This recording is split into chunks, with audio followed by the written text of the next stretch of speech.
Salut tout le monde, j'espère que vous allez bien, moi ça va. Je vous propose aujourd'hui un format podcast. Ça ne veut pas dire que j'arrête le format vidéo, non. Je ferai désormais un mixte des deux, mais c'est vrai que je vais mettre le format podcast beaucoup plus en avant. Je vais en faire beaucoup plus souvent que les formats vidéo, tout simplement parce que ça me demande un peu moins de préparation. Je me bats pas avec la luminosité de mon studio où il fait complètement noir, non. J'ai juste à brancher mon micro et allumer mon ordinateur et c'est parti. Donc je trouve que c'est beaucoup plus pratique. Et de plus, je suis beaucoup moins stressée de faire des podcasts que de voir mon image à travers la caméra. Donc vous savez déjà, je l'ai déjà dit dans plusieurs vidéos. Aujourd'hui, je vais vous présenter 3 livres que j'ai lus. C'est 3 livres qu'on m'a prêtés, que j'ai trouvé super intéressants, que je voudrais vous partager. Donc c'est mes lectures du moment et après on va bavarder un petit peu. Alors pour le premier livre, Changer l'eau des fleurs. L'auteur c'est de Valérie Perrin. Donc je vais vous présenter 2 livres de cet auteur Valérie Perrin. Donc Changer l'eau des fleurs. J'ai trouvé que c'est un roman, type un roman policier. J'ai beaucoup aimé, malgré que au début du roman, quand j'ai commencé à le lire, peut-être les 30 premières pages, j'ai eu du mal à rentrer dans l'histoire. Je sais pas pourquoi, je sais pas, j'arrivais pas à... Il y avait rien qui me captait et je disais à une même personne qui a lu ce livre, c'est vrai que j'ai un peu de mal à rentrer, ça parle d'une femme, garde de cimetière, etc. Je sais pas, j'ai un peu du mal là. Et elle m'a dit, ah bon ? Je lui ai dit, bon, je vais continuer, hein. De toute façon c'est ce que je lis en ce moment, on verra ce que ça donne.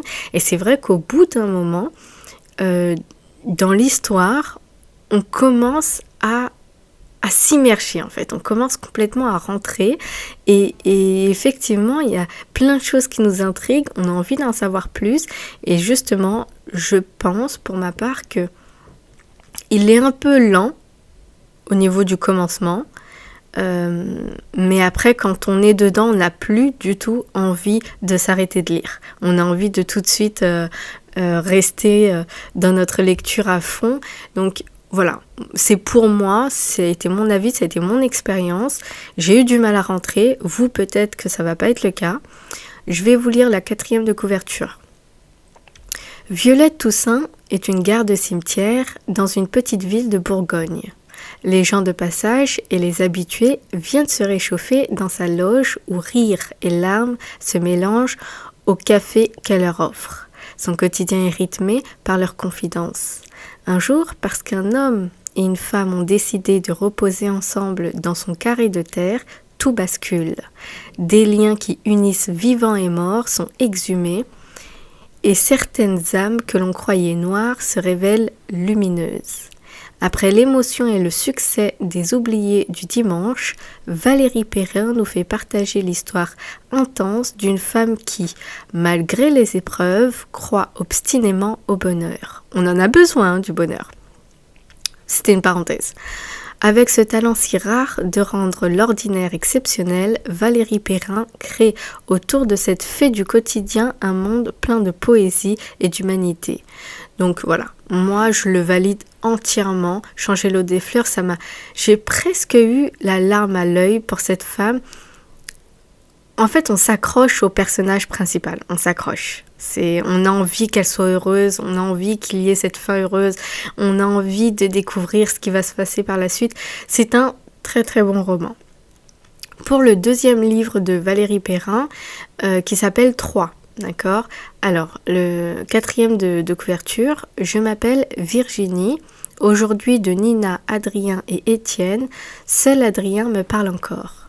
Nina me méprise. Quant à Étienne, c'est moi qui ne veux plus lui parler.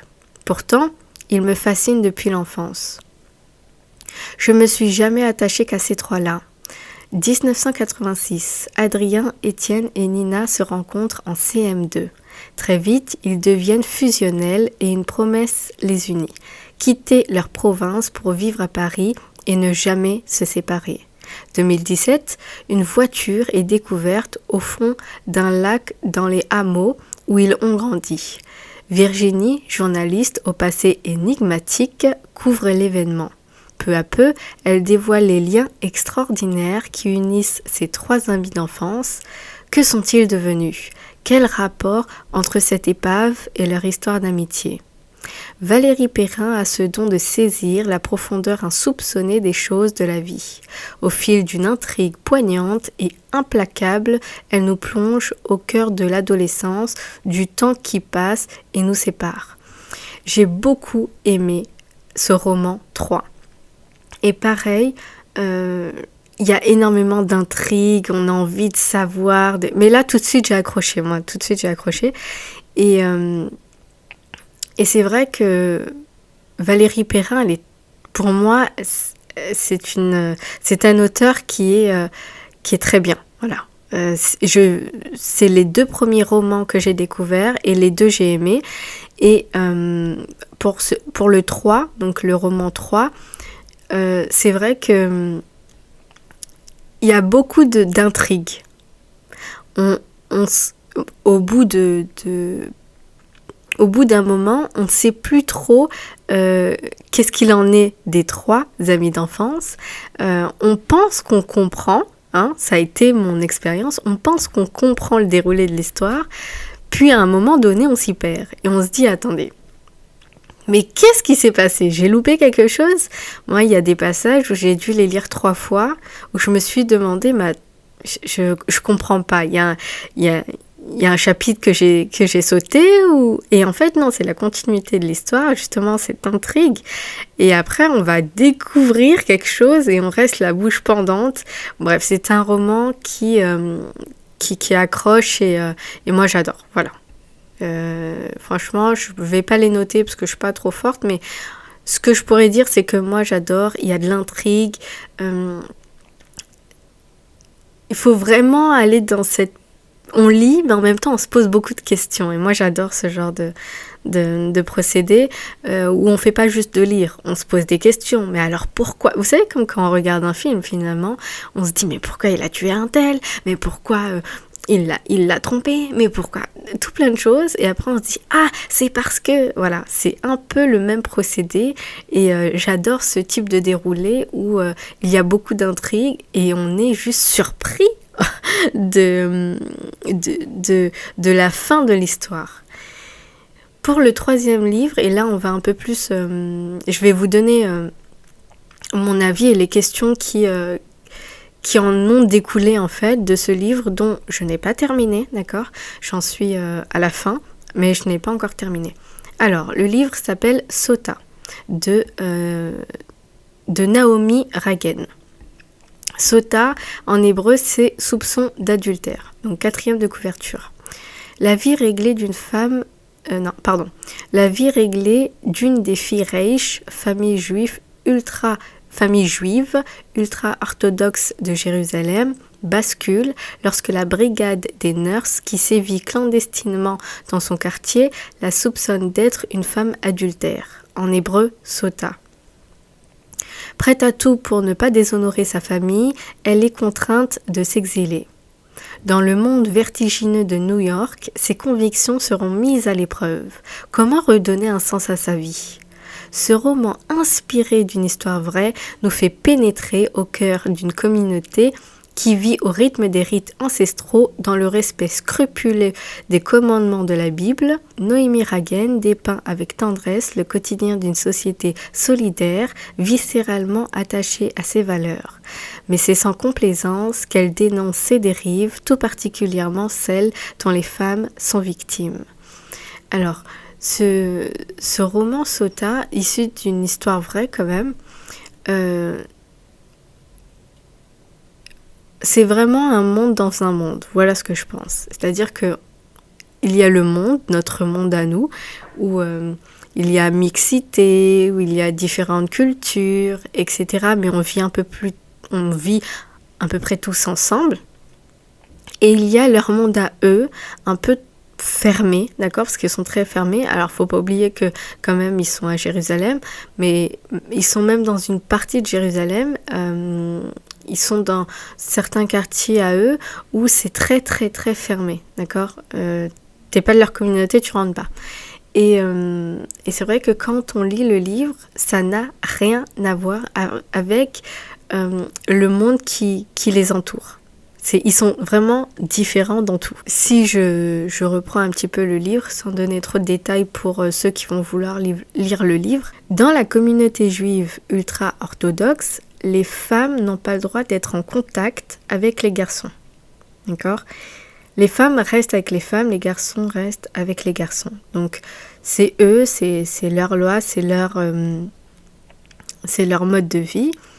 Et une femme n'a le droit d'être avec le sexe opposé que si c'est son père, son frère ou son mari.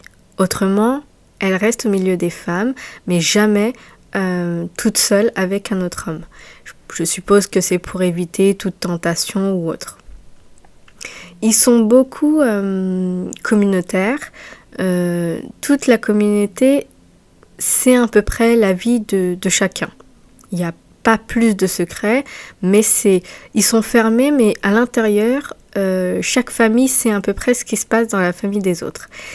De plus, c'est vraiment très différent de notre monde à nous, d'accord ? Parce que dès 17 ans, déjà très tôt, on inculque qu'une femme doit se marier, d'accord ? Mais dès 17 ans, dès 16 ans, 17 ans, on prépare déjà la femme à ce rôle d'épouse, de mère de foyer, et de cette... c'est comme si elle devait s'oublier en fait en tant que femme pour devenir une épouse et prendre le rôle d'épouse et mère. C'est-à-dire qu'elle oublie presque son rôle de femme parce que quand elle est mariée, son rôle d'épouse et de mère prend le dessus. Elle ne doit plus se regarder elle. Il y a ce commandement du sacrifice en fait, où la femme n'est pas une femme pour être belle, elle est une femme pour prendre soin de son mari, pour prendre soin de ses enfants. Donc c'est très à l'ancienne, mais eux c'est toujours d'actualité, ça n'a pas changé. Et dans ce livre moi j'ai trouvé que c'était un très bon livre, c'est-à-dire que c'est pas parce que c'est différent de ce qu'on vit au quotidien nous, que c'est un mauvais livre. Non, il faut respecter aussi le mode de vie de chacun. Dans le livre, donc c'est une famille assez pauvre avec 8 enfants, 4 filles et 4 garçons. Et les filles doivent, une à une, doivent être mariées en fait à des hommes parce qu'elles ont l'âge. C'est-à-dire qu'à 25 ans, on considère déjà que... en fait, tu commences à vieillir. Alors, 25 ans, pour nous, c'est encore jeune. Et eux, 25 ans, ça commence à être tard parce que justement, il y a cette mission de plus on la prend tôt, la femme, et plus on pourra lui faire d'enfants. Parce qu'après, les enfants, il faut les élever. D'accord ? Si on fait tard les enfants, on ne pourra pas en faire beaucoup et ainsi de suite. Donc, il y a vraiment, on prend tôt la femme, on la marie, on la met dans un foyer. Et après, ça devient comme une poule pondeuse. Enfin, bref. Moi j'ai rien contre cela, mais bon après chacun vit comme il veut vivre, d'accord ? Et dans ce livre il y a une femme qui se marie. C'est vraiment, ça donne des exemples en fait de femmes, d'une femme en particulier, non, des sœurs, de ses sœurs, d'accord ? Une famille pauvre, mais voilà, elles doivent se marier quand même avec un homme qui ont un certain moyen. Et c'est pas du tout pareil parce que quand on sait qu'une femme va aller très tôt dans son foyer, les parents doivent assurer de payer en fait, d'avoir comme patrimoine des biens immobiliers. Parce que des biens immobiliers ou de l'argent. Pourquoi ? Parce que s'ils veulent se marier, où est-ce qu'ils vont loger ? Sûrement pas chez les parents. Ils doivent avoir leur propre foyer. Et donc l'homme doit avoir de quoi mettre la femme dans un certain confort, stabilité. Confort, pas dans le sens luxe, mais confort dans le sens où est-ce qu'on va faire nos enfants en fait. D'accord ? Et donc très tôt, les parents ont ce devoir plutôt de faire attention à leurs finances et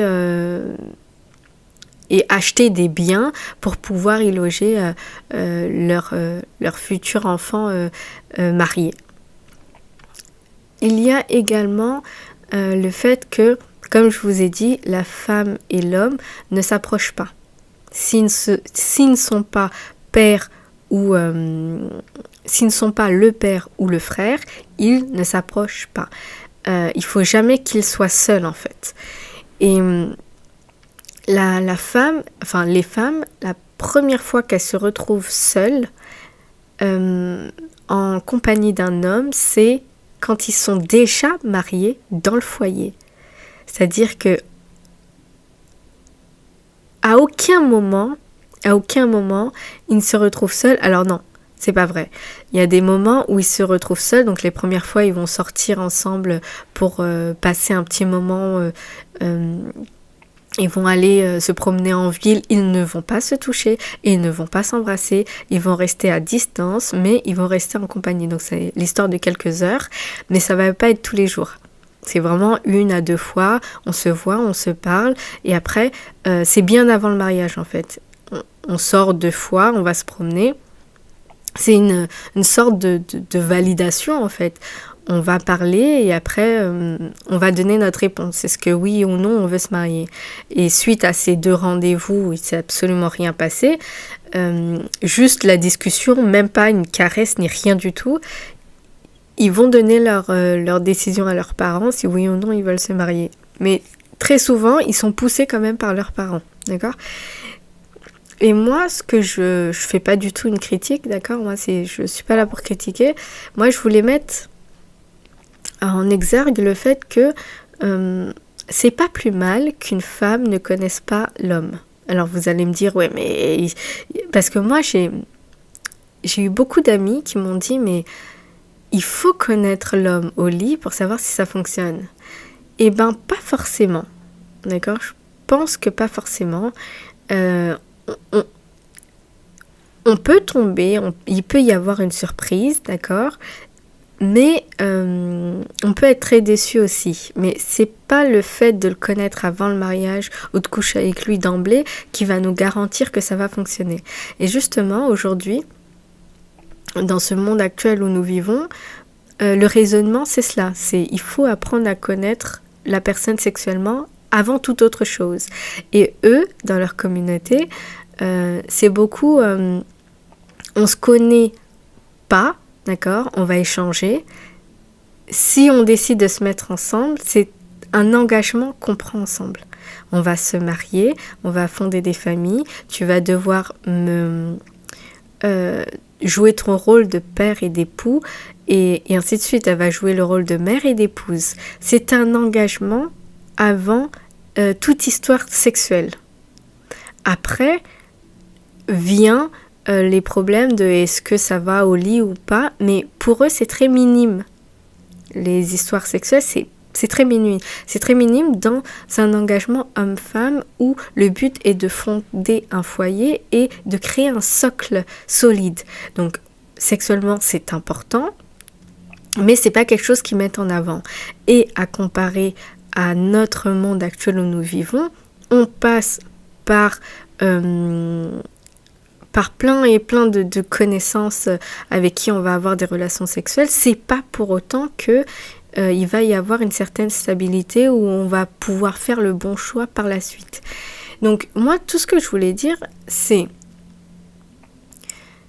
ça ne garantit pas le fait que quand on se marie, imaginons si on se marie avec quelqu'un qu'on ne connaît pas, d'accord?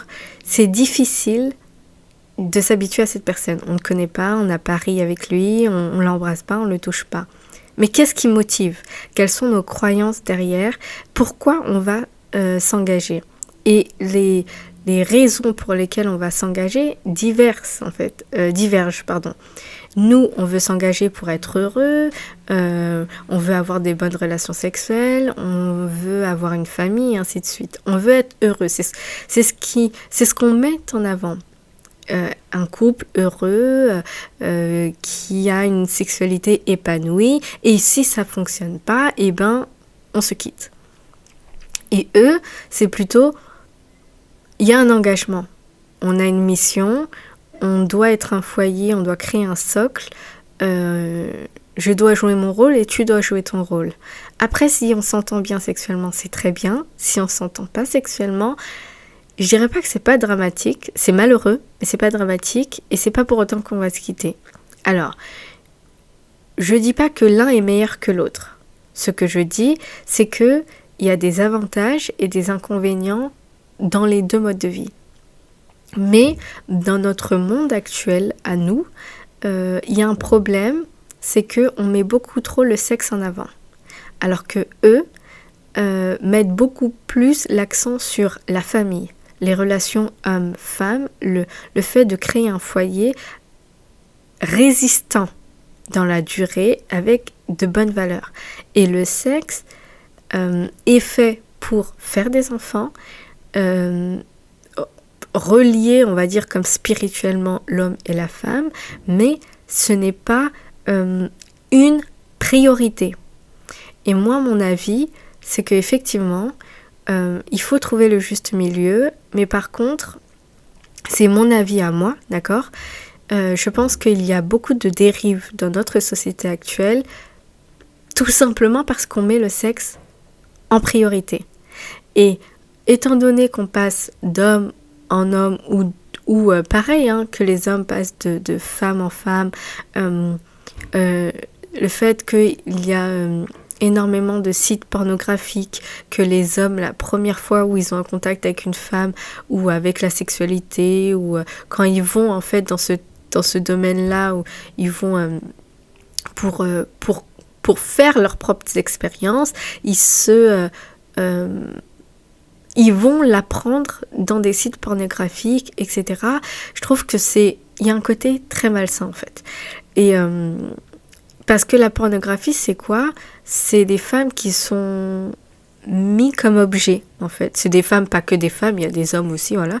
Mais on est réduit au stade de objet sexuel. Et quand les enfants ou les adolescents qui n'ont pas d'expérience veulent se connaître ou s'y connaître sur ce terrain sexuel, ils vont vers la pornographie. Sauf que ce n'est pas la réalité. Mais ça, ils ne peuvent pas le savoir. Et quand on a un adolescent qui apprend sa sexualité basée sur le porno, ça devient des adultes qui ne savent plus faire la différence et ils ne savent plus ce que c'est que fonder un foyer où ils ont des responsabilités, où la femme va être respectée dans sa personne et pas seulement réduite à un objet sexuel, et inversement. C'est-à-dire que l'homme, on ne le choisit pas uniquement pour la taille de sa bite. Excusez-moi de dire ça de manière crue, mais il y a un moment, il faut arrêter. On est vraiment perverti par cela. Donc voilà, on pourrait se poser la question si aujourd'hui on est autant de célibataires, parce qu'il y a des célibataires qui veulent être célibataires, donc c'est un choix. Mais il y a des célibataires, c'est plutôt subi. Donc pour tous ces célibataires subis, ma question est, le problème serait-il pas parce que nous avons trop de choix ? Et trop de choix tue le choix. C'est-à-dire que on a différents types de personnes qui viennent toquer à notre porte, et en fait on attend encore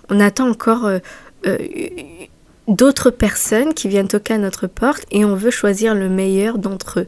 Mais qui dit meilleur dit d'attendre encore et encore et encore. Je sais pas, quand je vous dis ça, j'ai l'image de ce squelette assis sur un banc qui attend qui attend le bus qui n'arrive jamais, ou qui attend son ex, ou je ne sais plus c'était quoi la phrase, mais j'ai exactement ce squelette qui est assis sur un banc à attendre. Et en fait, ça dit tout simplement qu'il a tellement attendu qu'il en est mort. C'est vraiment une image qu'on pourrait adapter à la situation, c'est-à-dire que on veut attendre le meilleur. Donc les gens qui vont se proposer à nous, on va pas accepter, on va se dire on attend. Vous avez déjà entendu des femmes ou d'autres personnes dire ah non, mais moi je veux pas prendre n'importe qui, moi il me faut quelqu'un de bien, je préfère être seule que mal accompagnée. Qu'est-ce que c'est que mal accompagnée ? D'accord?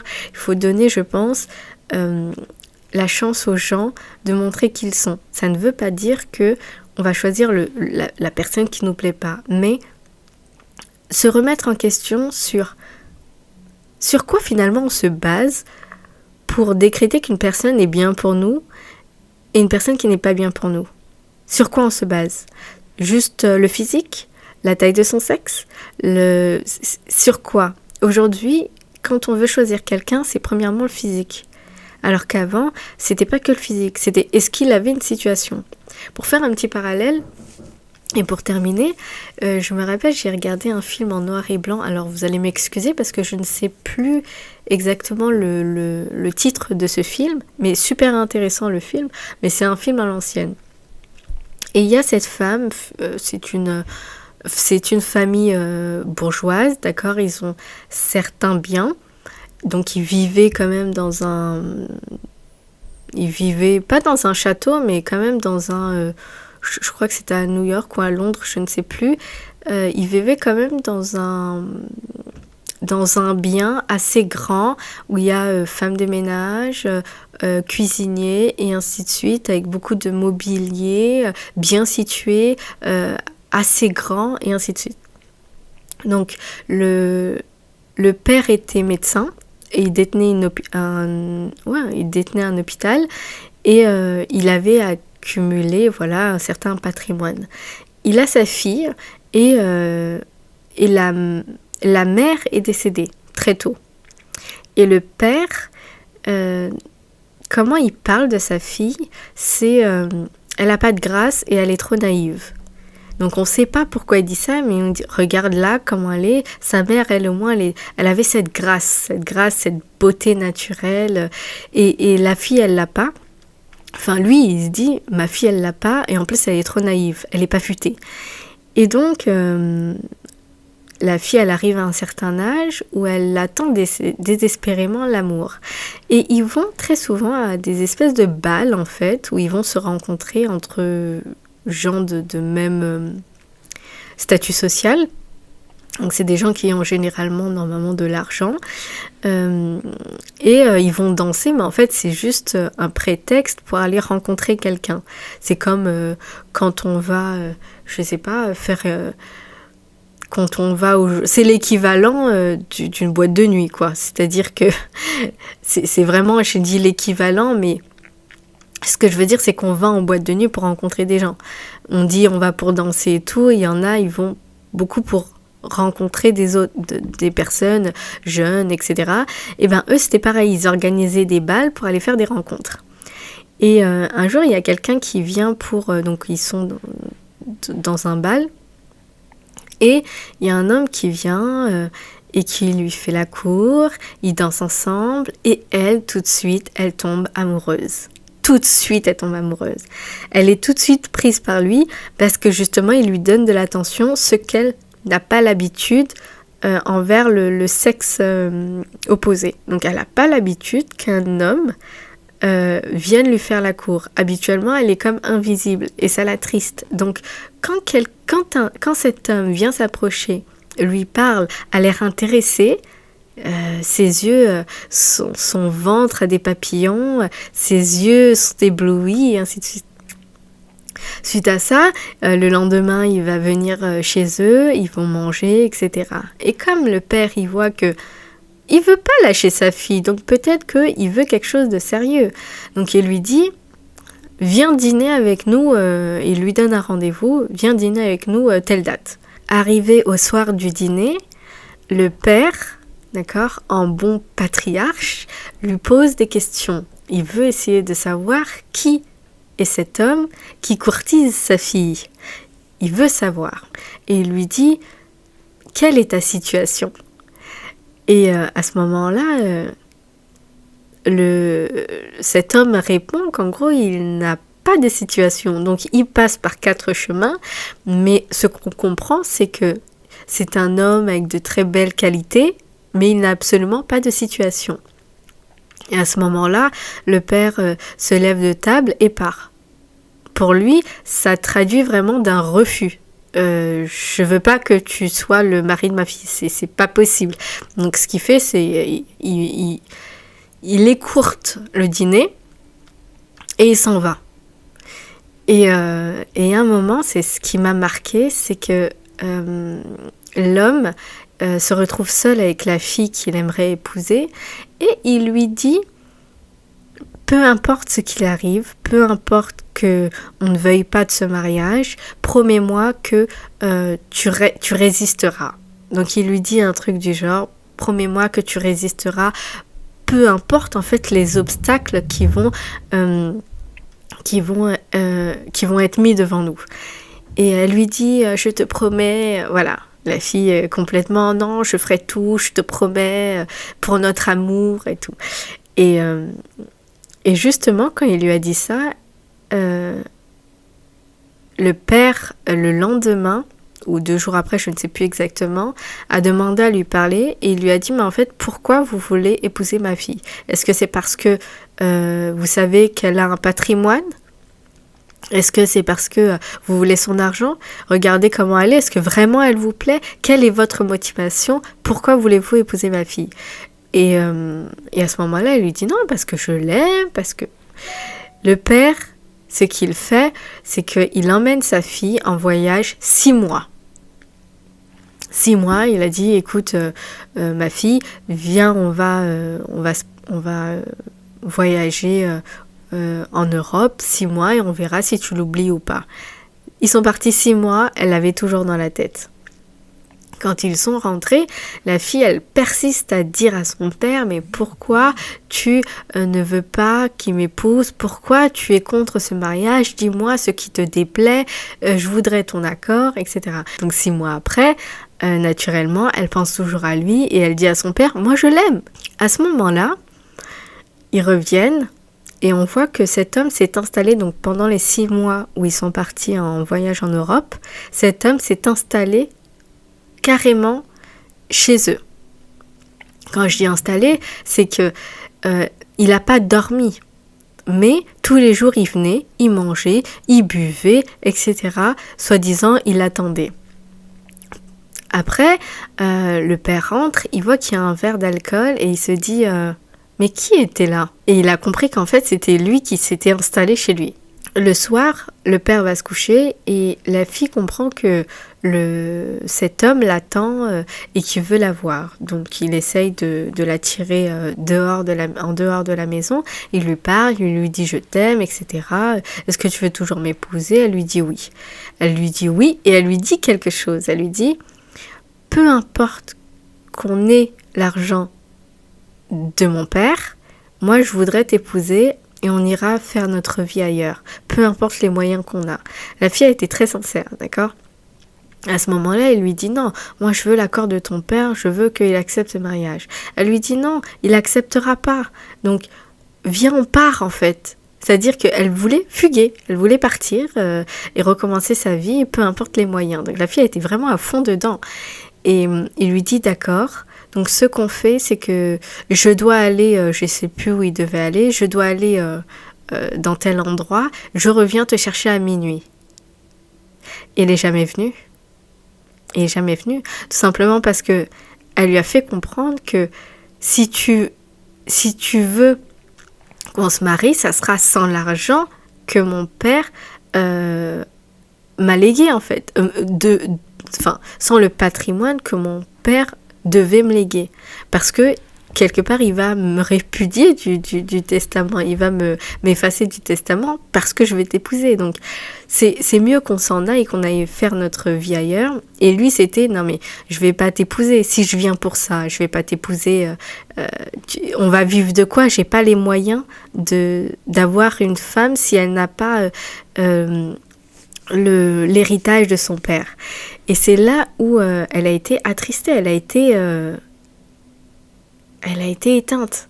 Quand elle a vu leur passé, il y avait une bonne aussi qui attendait et elle s'est sentie ridicule, mais elle en a pleuré, c'était vraiment triste pour le coup. Et donc elle se dit mais c'est pas possible, donc il va jamais venir. Minuit passé, 1 heure, 2 heures, 3 heures, il est parti, il ne voulait pas En fait, faut comprendre qu'il était là uniquement pour l'héritage et qu'il n'avait pas de quoi subvenir aux besoins d'une femme, avoir une famille, parce que lui-même n'avait pas de quoi vivre, d'accord? Il essayait de vivre au crochet d'une femme qui allait, elle, vivre de son héritage, de sa famille.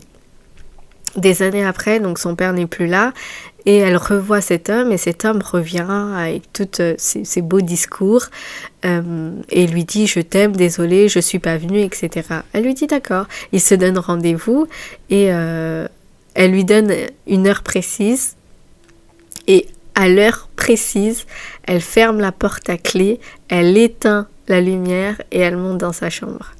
Et en fait, elle lui a tout simplement refait ce qu'il lui a fait.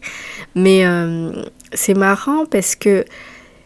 Enfin, l'histoire est triste, mais on voit que...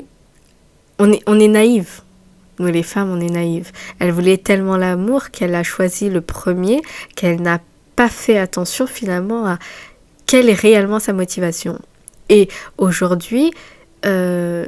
c'est le problème. C'est-à-dire aujourd'hui, quand on se met avec quelqu'un, on ne sait pas pourquoi on se met avec la personne. Avant, et moi je suis pas pour dire qu'avant c'était mieux que maintenant.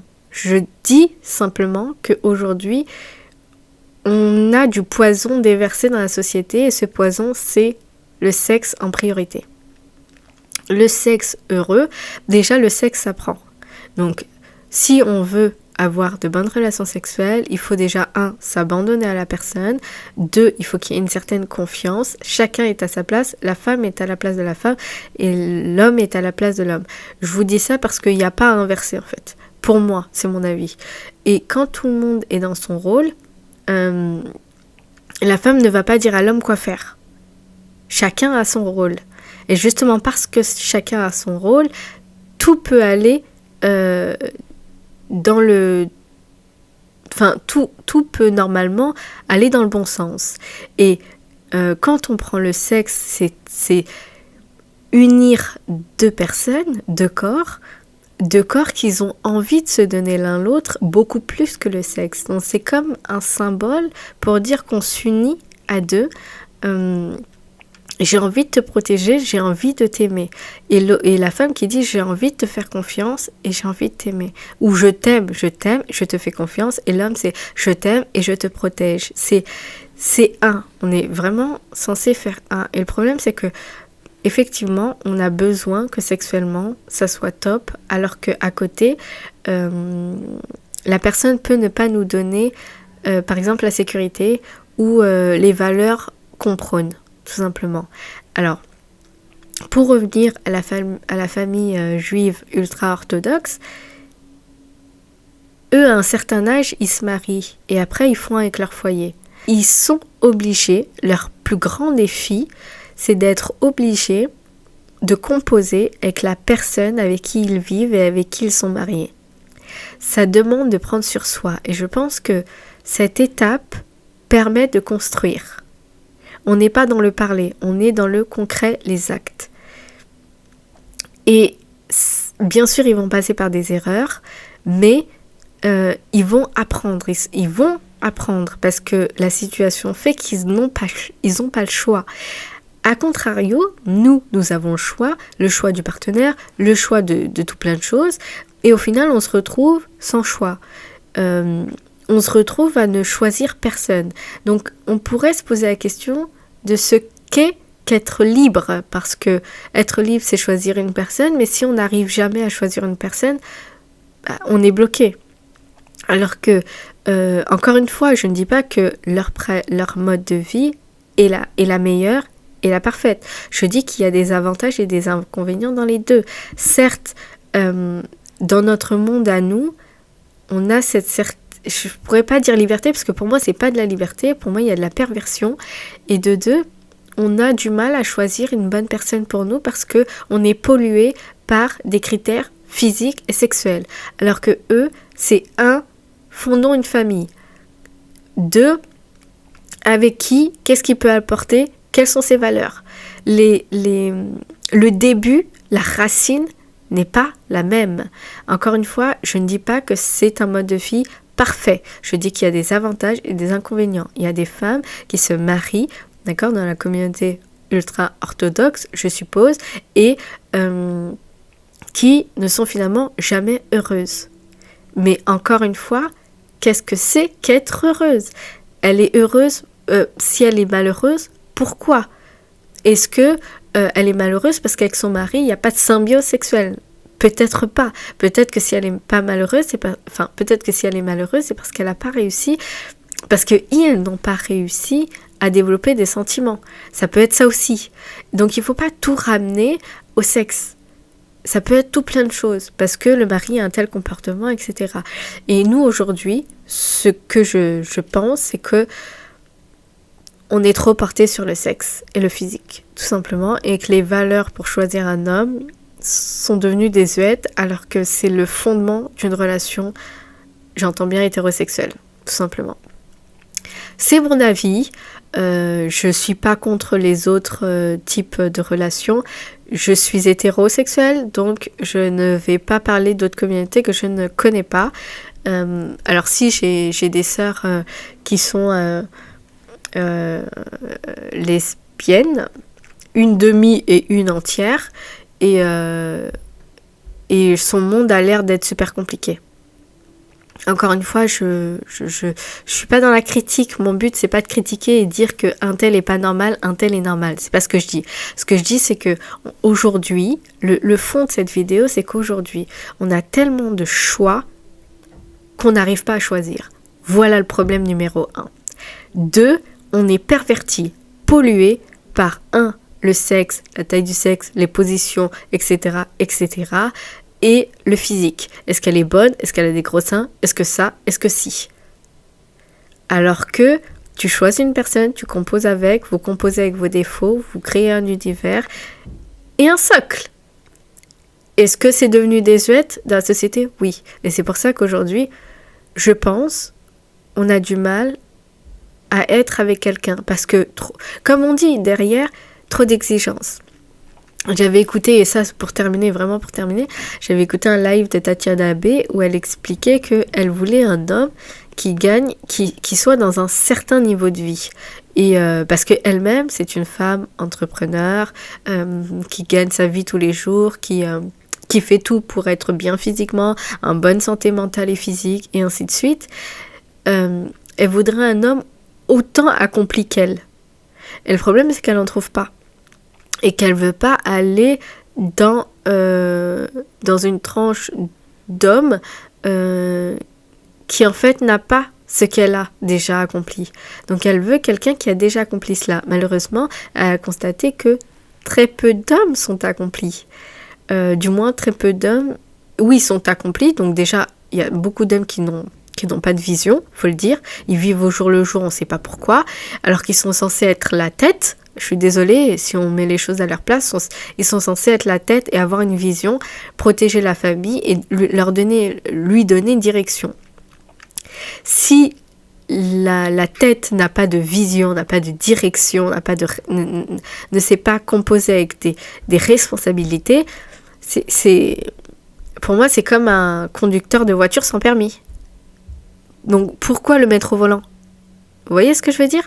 Et donc, elle disait que elle voulait un homme avec des valeurs, mais un homme aussi qui soit autant ambitieux qu'elle, avec des valeurs, etc., etc. Et c'est vrai que quand on commence à affiner certains critères,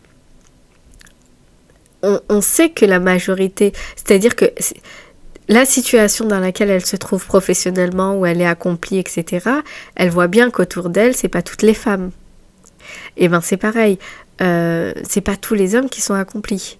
Alors est-ce qu'elle a pas le temps? Est-ce que c'est pas le moment? Je sais pas, c'est comme si les planètes n'étaient pas alignées. Tout plein de choses peut expliquer cela, le fait qu'elle ne trouve pas quelqu'un qui soit à son niveau, voire plus, mais surtout pas en dessous. Donc qu'est-ce qui fait qu'il y a beaucoup de personnes qui sont plutôt en dessous que au-dessus? Il y a ça, il y a le fait que quand on commence à s'élever dans la société, on est beaucoup moins nombreux, et il y a le fait que voilà, on idéalise. Malheureusement, il y a ça aussi. Il faut le prendre en compte. On idéalise, c'est tout. On dit enfin on pense que ce que l'on veut est simple. Je veux quelqu'un avec de bonnes valeurs, qui soit responsable, qui fasse son argent, qui soit ambitieux, etc. Et en fait, c'est pas chose simple. Parce que, encore une fois, pour moi, on est pollué. On est pollué. Je vous donne encore un dernier exemple. Et pour de vrai, après, je m'en vais. On passe notre temps sur Insta. C'est-à-dire, moi, j'ai rien contre Insta, mais c'est vrai que si aujourd'hui, moi, je vais par intermittence sur Insta, c'est-à-dire que je mets l'application, je regarde vite fait, après, j'enlève l'application, c'est pour justement arrêter d'avoir cet automatisme, alors que j'ai des choses à faire, je vais me trouver 5 minutes et je vais aller sur Insta regarder des choses qui n'ont rien à voir avec ma vie et des choses qui ne vont pas me faire avancer. Et ben, on se rend compte qu'on est comme passif dans notre propre vie. Nous sommes spectateurs et nous ne sommes pas acteurs parce qu'on passe notre temps à regarder la vie des autres plutôt que faire sa vie, construire sa vie. Et tout ça, ça nous empoisonne. En fait, c'est plein de facteurs qui viennent nous influencer et faire qu'aujourd'hui, on est plutôt inactif. Et ça nous empêche de construire. Ça nous empêche. Et ça fait que on est beaucoup à la ramasse, c'est tout. Et c'est autant la femme que l'homme. Il faut arrêter de dire que, à mon avis, il faut arrêter de dire que c'est à cause de l'homme. C'est pas que à cause de l'homme, c'est à cause aussi de la femme. Je veux dire, comment on peut accepter d'être chosifié ? On dit, on est contre cela, et on va regarder sur Instagram, tout le monde monte ses fesses. Je veux bien qu'on ait un certain discours, mais on ne peut pas prôner le contraire et aller sur Instagram et montrer ses fesses. Pourquoi tu montes tes fesses ? Pourquoi tu as besoin de montrer tes fesses ? C'est simple. Nous les femmes, on ne veut pas être chosifiées, mais on se chosifie. C'est-à-dire à partir du moment où c'est nous qui nous chosifions, on accepte. Mais quand c'est l'homme qui va nous chosifier, tout de suite, l'homme, regardez, nous sexualise. Non, il faut être cohérent dans les choses. On ne veut pas que l'homme nous chosifie, ne nous j'arrive plus à le dire, vous m'avez compris. Ne nous chosissions, j'arrive plus à le dire, désolée. Vous m'avez compris. Ne nous rabaissons pas à cela. Voilà, c'est ce que je dis. C'est tout pour le podcast d'aujourd'hui. J'espère qu'il y a un bon son. J'espère que vous n'êtes pas trop déçus que c'est pas une vidéo. Encore une fois, je ferai des vidéos, mais je ferai beaucoup plus de podcasts. Donnez-moi votre avis en commentaire et je vous fais plein de bisous. Bye bye!